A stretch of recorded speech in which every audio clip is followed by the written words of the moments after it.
Dans cette séance d'étude, nous explorons les 4 formes sous lesquelles apparaît le cheval dans le monde. Il se présente sous la forme de Vara, portant les dieux, des Gandharvas et des titans. Il se présente également sous la forme d'Ashwa, portant l'humanité. Dans son commentaire, Sri Aurobindo se plonge dans la philologie et l'étymologie de chaque nom, décrivant les caractéristiques qui se manifestent dans les êtres que le cheval porte. Nous avons également abordé la signification des mots et comment ils évoluent au fil du temps. Dans le récit de l'incident du Ramayana, nous avons noté que le cheval représentait la force, le pouvoir et la connaissance. Nous avons aussi parlé d'un autre texte de Sri Aurobindo dans lequel il explique plus en détail les significations des racines des mots. Cette digression nous permet de mieux comprendre son commentaire sur les chevaux. Ensuite, nous passons à l'examen de 2 textes méconnus sur la formation des mots et l'origine du langage, qui ont été publiés dans le volume des hymnes au feu mystique. Sri Aurobindo explique que le langage de l'homme n'est pas créé sur terre, mais dans les cieux. Il fait référence à une vérité fondamentale selon laquelle tout ce que l'âme terrestre utilise dans son voyage mortel trouve son origine dans les cieux. Il décrit ensuite comment le langage est créé par l'énergie de la vérité éternelle, de la force manifeste et du délice soutenant. Cette énergie tripartite est la source de tout ce qui est créé. En plus de l'aspect linguistique, cette formulation s'applique à tout ce qui se manifeste. Les énergies de la vérité éternelle, de la force manifeste et du délice soutenant sont également les principes de la conscience. Par conséquent, tout ce qui est manifesté trouve son origine dans ces principes essentiels. Finalement, nous rappelons que l'univers lui-même est basé sur ces principes et que toutes les choses en manifestation sont liées à eux. Le texte parle de la création et de l'organisation de toutes choses à partir de ces principes. Au départ, il y a la conscience divine qui se voit et se manifeste à travers la force d'expression et la délice de la création. Cette énergie est ensuite développée par le mental, la force vitale et enfin se manifeste sous forme matérielle. Tout ce qui existe dans le monde matériel est formé par ces 7 principes. Chaque création est basée sur une vérité éternelle et est soutenue par une délice soutenant la delight.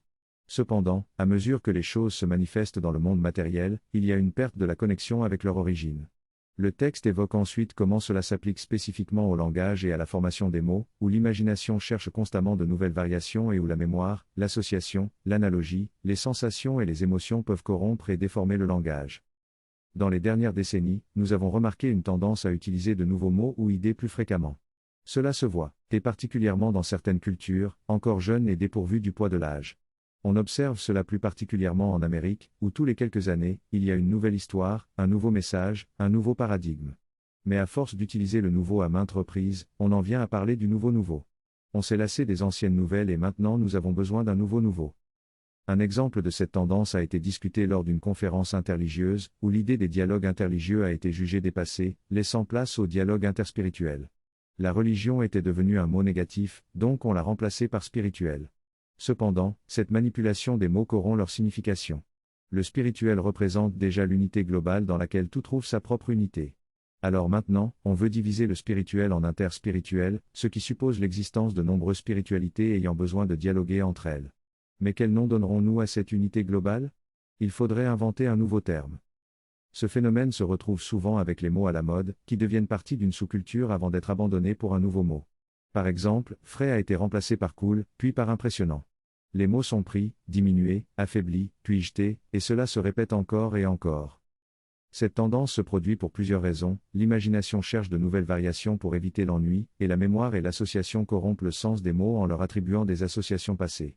Par exemple, le symbole du swastika, qui était sacré et symbolisait le pouvoir créateur de l'univers, a été perverti par les nazis et a maintenant une connotation négative. Cependant, il est important de lutter contre ces corruptions et de préserver la signification originale des mots et des symboles, malgré les associations injustes qui se sont formées avec le temps. Les mots et les symboles ont une profondeur de sens qu'on ne peut pas simplement rejeter. La langue anglaise elle-même a subi ces changements de sens au fil du temps, comme en témoignent les textes anciens, tels que ceux de Shakespeare. En conclusion, les changements de mots et de signification se produisent souvent par ennui ou par l'influence de souvenirs et d'associations passées. Cependant, il est important de reconnaître et de préserver la signification originale des mots et des symboles, même si cela demande un effort pour lutter contre les corruptions. Le langage a évolué au fil du temps, perdant peu à peu sa forme physique et acquérant une connotation purement intellectuelle. Les mots ont également subi des changements de sens, passant d'une signification originelle à une signification plus spécifique et moderne. Les analogies et les métaphores utilisées dans le langage peuvent créer un fort sentiment d'énergie et de puissance, mais elles peuvent également corrompre le sens original si elles sont poussées trop loin. Les mots portent également des sensations, des émotions et des plaisirs qui peuvent être perdus ou réduits au fil du temps. Malgré les changements linguistiques, les vérités qui se cachent derrière les idées restent intactes et trouvent toujours une nouvelle forme pour s'exprimer. Finalement, l'auteur affirme que l'humanité a une langue originale basée sur des sons éternels et des lois de variation rythmique, une langue harmonieuse et symétrique qui est parlée dans le Satya Yoga, l'âge de vérité. Même si nous sommes désormais déconnectés de cette langue, elle existe toujours dans le domaine des dieux. L'expérience qui vous touche profondément et qui résonne dans votre cœur est une résonance qui va au-delà du domaine du son physique et des vibrations mentales. C'est une résonance dans une pure conscience, une expérience vivante. Cette résonance est le son de la Deva Bhasha, un son éternel. Ce son pur, présent dans la conscience originelle, ne se dégrade jamais et ne se distord jamais. Il est toujours présent et c'est cette vibration que nous ressentons au plus profond de nous. Lorsque nous essayons d'exprimer cette expérience à travers la parole ou le mouvement, nous utilisons le langage et les gestes que nous connaissons, mais ils ne parviennent jamais à transmettre complètement cette vibration originelle. Il y a donc une perte dans la traduction de cette origine. Cependant, il existe des lois de variation rythmique selon lesquelles ces sons se combinent et s'expriment à travers des rythmes spécifiques. Il y a des harmonies et des symétries sous-jacentes à cette structure et évolution. Ces descriptions correspondent aux trois énergies de l'origine, les vérités éternelles, la force manifestatrice et la lumière soutenante. Le sanskrit, qui est la première reconstruction de la Deva Bhasha, est organisé selon une matrice claire qui correspond exactement à la structure physique de l'articulation. Le mouvement du son suit un schéma allant du plus profond de la gorge à la forme la plus extérieure des lèvres. Ce mouvement symbolise le passage d'une vibration profonde et informe à une forme spécifique et externe. Le pouvoir qui énergise cette vibration provient de la région du cœur, en dessous de la gorge. Ainsi, il y a une connexion profonde entre la vibration sonore et le ressenti intérieur, tout en se manifestant dans le monde extérieur à travers la parole et le langage physique. L'air, porteur d'énergie, pousse et circule à travers la gorge, prenant forme graduellement jusqu'à atteindre les lèvres. Il est fascinant de constater à quel point la langue est structurée et comment elle reflète la structure biologique. Certains pensent même que cette structure est artificielle. En observant les chakras, on peut voir que chacun a un certain nombre de pétales qui représentent une qualité ou une puissance de conscience. Chaque pétale est parfois associé à une divinité et exprime une vibration sonorée naturelle. En comptant les pétales de chaque chakra, on peut parcourir l'alphabet sanskrit dans son intégralité. Cela prouve la symétrie et l'harmonie naturelle de ces chakras. Cette importance accordée aux sons se retrouve également dans la tradition grecque, chaldéenne et indienne. Les sons sont considérés comme une représentation directe des principes éternels et des vérités, que l'on peut matérialiser grâce à la parole. Les langues anciennes cherchaient donc à capturer cette symétrie et évolution harmonieuse. Dans la tradition indienne, le grand linguiste Panini a réussi à articuler cette beauté du mouvement évolutif de la langue. Son défi était de capturer tous les principes fondamentaux de cette évolution. Cela a été formulé dans des règles grammaticales qui décrivent la structure et l'évolution de la langue de manière rythmique. En étudiant ces règles, on peut comprendre le sens essentiel de chaque mot et la grammaire qui régit leur agencement. Ces règles ont même été écrites sous forme de programmes informatiques. Il est incroyable de penser qu'une langue soit si rationnelle, logique et structurée dans ses motifs d'évolution. Cela démontre le génie de Panini qui a su capturer cette structure dans une série de sutras, permettant ainsi de décoder n'importe quelle phrase en sanskrit. Le texte parle de la langue sacrée, appelée Deva Bhasha, qui est parlée dans l'ère du Satya Yoga. Il explique comment la langue évolue et se dégrade au fil du temps. Les langues se scindent en dialectes et vernaculaires, perdant ainsi leur force et leur clarté. Cependant, il y a des gardiens de la langue sacrée qui tentent de préserver sa pureté, mais même eux ne peuvent pas y parvenir. Au fil du temps, la langue est reconstruite et appelée le sanskrit, préservant ainsi une partie de son essence.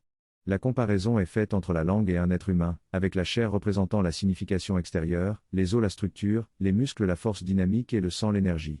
Dans cette reconstruction de la langue, seules les racines originales sont conservées. La partie du squelette qui constitue la structure squelettique dans son ensemble est la colonne vertébrale, également appelée rachis. C'est autour de la colonne vertébrale que la forme humaine entière est organisée. Lors de l'observation de la formation de l'embryon humain, on observe qu'il commence par une cellule unique qui se multiplie pour devenir un disque plat. Ensuite, sur le bord de ce disque, une petite indentation se forme, qui deviendra ultérieurement la base de la colonne vertébrale. C'est intéressant de noter que c'est là où la Kundalini est située, cette énergie individualisée qui pénètre et se déplace en ligne droite à travers le milieu de ce disque pour devenir la colonne vertébrale. Une fois que cette ligne droite est formée, le disque se divise en deux moitiés qui se plient et se rejoignent pour former la partie avant du corps, tandis que les quatre coins se plient pour en les bras et les jambes.